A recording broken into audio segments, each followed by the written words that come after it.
Hello കൂട്ടുകാരെ, വീട്ടിൽ non veg ഒന്നും ഇല്ലാത്ത ദിവസം നമുക്ക് പ്രിപ്പയർ ചെയ്യാൻ പറ്റുന്ന ഒരു സിമ്പിളായിട്ടുള്ള റെസിപ്പി ആയിട്ടാണ് ഞാനിന്ന് വന്നേക്കുന്നത്.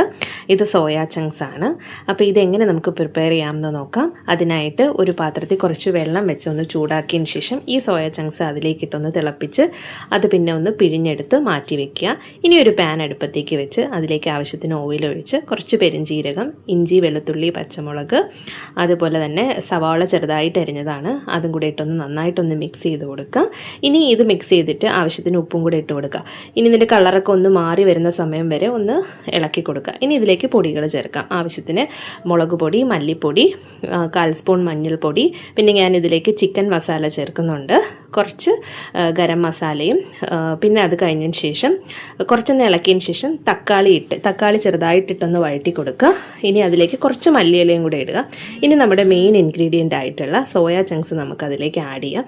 ഇനി നന്നായിട്ട് തന്നെ ഒന്ന് ആ ഒരു മസാല അതിൽ പിടിക്കുന്നവരെ നന്നായിട്ട് ഇളക്കി കൊടുക്കുക.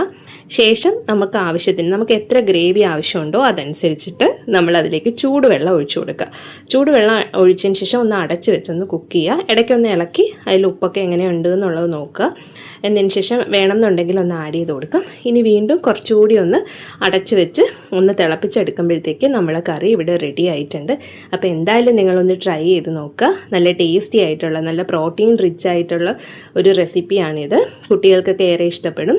എന്തായാലും ഒന്ന് ട്രൈ ചെയ്ത് നോക്കുക. അവസാനം കുറച്ച് കുരുമുളക് പൊടിയും ഗരം മസാലയും കൂടെ ഇട്ട് നമുക്ക് ഫ്ലെയിം ഓഫ് ആക്കാം. താങ്ക്